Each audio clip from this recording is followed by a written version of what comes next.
जो लोग कल तक हमें ताने दे रहे थे कि आप लोगों ने रिजर्वेशन पे कुछ नहीं किया, आज हमें धमकियां दे रहे हैं कि अगर ये हुआ तो हम।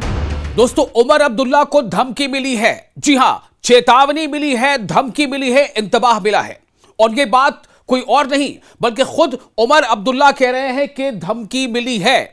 सवाल यह पैदा होता है कि धमकी किसने दी और किस बात को लेकर धमकी दी। इस धमकी का मकसद क्या है?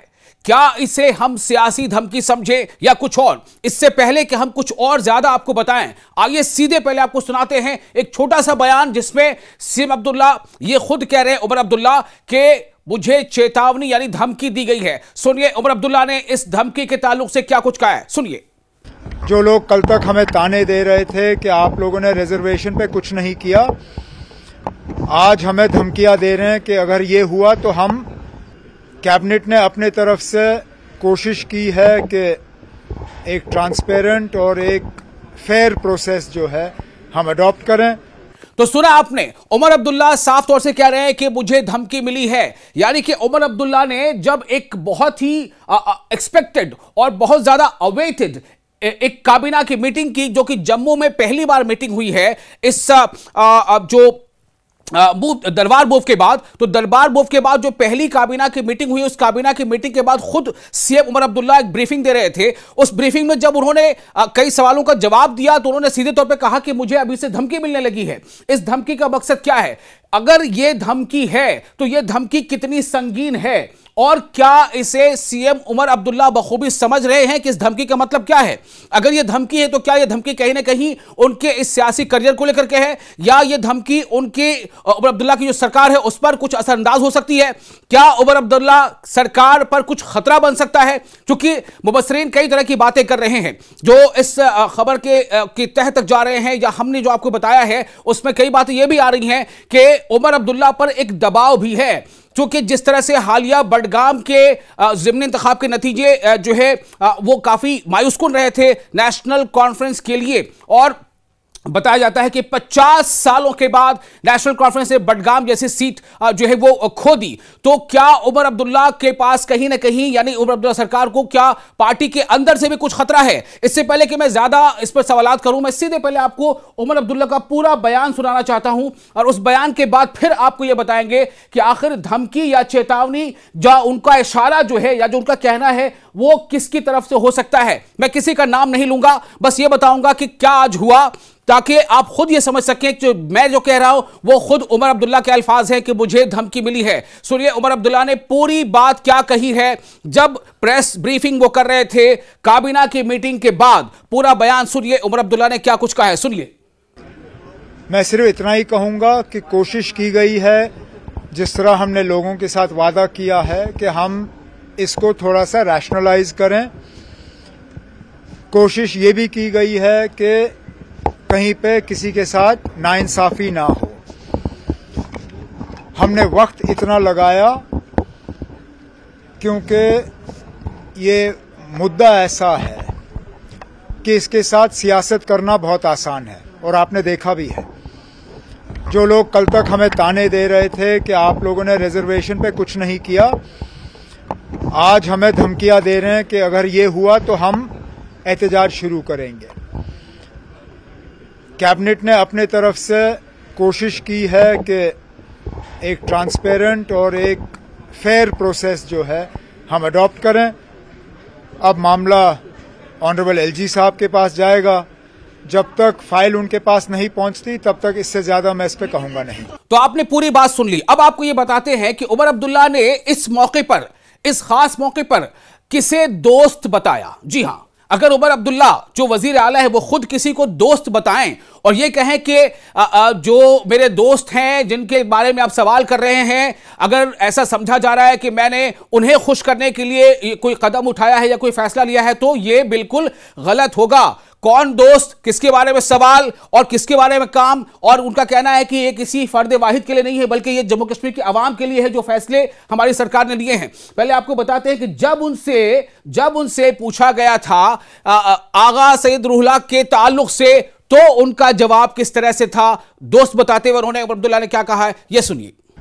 मेरे दोस्त जो हैं, जिन दोस्तों का आप जिक्र कर रहे हो, वो शायद ही किसी चीज से सेटिस्फाई हो सकते हैं। ये उनके सेटिस्फैक्शन के लिए हमने नहीं किया। किसी एक आदमी को लगे कि ये उसके लिए है या उसको खुश करने के लिए है, ये उसकी गलतफहमी है। ये किसी एक फर्द के बारे में नहीं है, ये जम्मू कश्मीर के आवाम के बारे में है और हमारे तरफ से एक कोशिश कि जो हमने अपने मंशूर में एक और वादा किया था, कम से कम उसको हम मुकम्मल करें।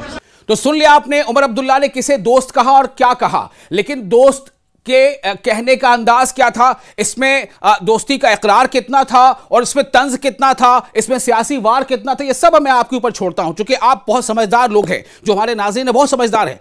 अब आपको बताते हैं कि दरअसल ये जो बात है, यानी जो कुछ फैसले की बात आ रही, रिजर्वेशन का कोटा बढ़ाने के ताल्लुक से जो फैसला जो है का इम्कान है, जिसका खुद सीएम ने इशारा दिया है, लेकिन साथ ही ये भी कहा है कि जब तक चूंकि ये फाइल अब जो गवर्नर के पास जाएगी, एलजी मनोज सिन्हा के पास जाएगी और एलजी मनोज सिन्हा जो है उस पर जब तक दस्तखत नहीं कर देते हैं तब तक इसके बारे में बहुत ज्यादा तफसील से बताना ये मुनासिब नहीं होगा। मैं मानता हूं कि ठीक है, एक जो उन्होंने डेकोरम उसका मेंटेन किया है, लेकिन आपको बताते हैं कि जो नेता विपक्ष हैं, यानी लीडर हिज़्ब इख्तिलाफ जम्मू कश्मीर असेंबली में, उनका बयान आप सुन लीजिए। उनके बयान को सुनने से शायद आपके मन में जो सवाल बार बार है, जो सवाल मैंने उठाया है, उसका जवाब कुछ हद तक मिल सके। नेता विपक्ष ने क्या कहा है जब रिजर्वेशन के ताल्लुक से यह खबर सामने आई कि उमर सरकार जो है कहीं ना कहीं जो ओपन मेरिट का जो कैप है 30% का, उसमें इजाफा कर सकती है, ओपन मेरिट कैप को बढ़ा सकती है। जाहिर सी बात है कि ओपन मेरिट कैप के तहत अगर 30% से उसको बढ़ा के 40 से 50 जितना भी किया जाए, तो दूसरी तरफ क्या होगा कि जिन लोगों को रिजर्वेशन मिल रहा है उनका जो है वो कम हो जाएगा दायरा, तो उनका दायरा कम होगा, इसका असर सीधे तौर पर किस पे पड़ेगा, कुछ इस तरह की बातें हैं। आप सुनिए नेता विपक्ष सुनील शर्मा क्या कह रहे हैं, सुनिए इसे। ओपन मेरिट का जो कोटा है उसको बढ़ा दिया गया है और ईडब्ल्यूसी आरबीए जैसे कोटा है उसको कम किया गया। आपके पास क्या जानकारी है, क्या कहेंगे? देखिए, स्पेकुलेशंस हैं, अभी तक मेरे पास कोई आधिकारिक जानकारी तो नहीं है, क्योंकि जब भी कैबिनेट मीटिंग होती है, कैबिनेट मीटिंग के बाद कोई डिसीजन, कोई मिनट्स, कोई नोट बाहर आता है और आप लोगों के माध्यम से ही हमें पता चलता है। लेकिन इस वक्त तक कैबिनेट की मीटिंग के बाद जो प्रपोजल या जो अप्रूवल जिस भी चीज का हुआ है वो अभी तक पब्लिक डोमेन में या मीडिया इसके डोमेन में नहीं आया है, इसलिए हमें कोई बहुत ज्यादा जानकारी नहीं है। लेकिन जितना हमें भी पता चला है कि रिजर्वेशन पे जिस प्रकार से सरकार गरीबों का गला घोंटना चाहती है और रिजर्वेशन आरक्षण पर वो कोई मूवमेंट कर रहे हैं, तो उसकी मैं पुष्टि नहीं कर सकता हूं। लेकिन जो भी जानकारी है, मुझे लगता है कि जो इन्होंने गरीबों को देने का वादा किया था कि हम बिजली देंगे, हम सिलेंडर मुफ्त देंगे, हम राशन मुफ्त देंगे, उसके बदले जो उनको ऑलरेडी था वो भी छीनने की कोशिश है। अगर ऐसा हुआ तो आम जनमानस के साथ साथ भाजपा भी इसका विरोध करेगी, लेकिन हम इंतजार करेंगे जब तक न आधिकारिक रूप से कैबिनेट का डिसीजन बाहर आए। मतलब जो आपने सुना है उसके मुताबिक क्या इकोनॉमिक वीकर सेक्शन और आरबीए में कटौती है? देखिए, मैं फिर कहूंगा आधिकारिक तौर पे तो मैंने नहीं सुना, लेकिन जो ईडब्ल्यूएस या रेजिडेंट ऑफ बैकवर्ड एरियाज की रिजर्वेशन की कटौती हो रही है, इतना सुनने में आया, लेकिन अभी तक कोई जानकारी नहीं है। मैं प्रतिक्रिया उस वक्त दूंगा जब कैबिनेट की डिसीजन की जानकारी बाहर आएगी। तो सुना आपने सुनील शर्मा ने क्या कहा। अब सवाल यह पैदा होता है कि क्या इसी को धमकी बता रहे थे उमर अब्दुल्ला? क्या वजीर आला उमर अब्दुल्ला इसी को धमकी मानकर चल रहे हैं? क्या उनका इशारा हिज़्ब इख्तिलाफ के लीडर की तरफ है? क्या उनका इशारा जिन्होंने उनको दोस्त बताया, उमर अब्दुल्ला ने जिनको दोस्त बताया, क्या उनकी तरफ है? ये बहुत सारे ऐसे सवाल हैं, लेकिन सबसे अहम बात यह है कि इसमें कोई दो राय नहीं है कि जम्मू कश्मीर की आवाम, खासतौर से जो ओपन मेरिट सिस्टम के तहत जो अनरिजर्व कैटेगरी के जो नौजवान तलबा व तालिबात हैं, जो अपना करियर सरकारी नौकरी में देखना चाहते हैं, उनको काफी शद्दोमत से इसका इंतजार था कि हुकूमत इस पर रिव्यू करे और इस पर उनको कुछ राहत दी। चूंकि नेशनल कॉन्फ्रेंस ने बाकायदा अपने चुनावी कैंपेन में इस रिव्यू का इशारा दिया था, जब वो इंतखाबात से पहले अपना कैंपेन चला रहे थे कि हम इसे रिव्यू करेंगे, इसलिए लोगों को उम्मीद थी और इसलिए यह बात कही जा रही थी कि काफी नाराजगी लोगों में है। तो क्या कहीं ना कहीं यह भी एक वजह थी कि जिसके नतीजे में बडगाम का नतीजा देखने को मिला है। आपको ये भी बता दें कि इसी रिजर्वेशन के मुद्दे पर आगा सैयद रूहुल्लाह पेदी ने एक अलग स्टैंड ले लिया था। उनका स्टैंड यहां तक बन गया था कि उन्होंने कहा था कि बडगाम के इंतखाबी तशरीह में मैं कोई हिस्सा नहीं लूंगा। न सिर्फ उन्होंने कहा बल्कि करके दिखाया। अंजाम क्या हुआ आपको पता है। तो ये जो धमकी है, इसे किस कैटेगरी में डाला जाए? क्यों उमर अब्दुल्ला ने यह कह दिया कि मुझे धमकी मिली है, और इस धमकी का आगे असर क्या होगा, इसका अंजाम क्या होगा, यह देखने वाली बात होगी।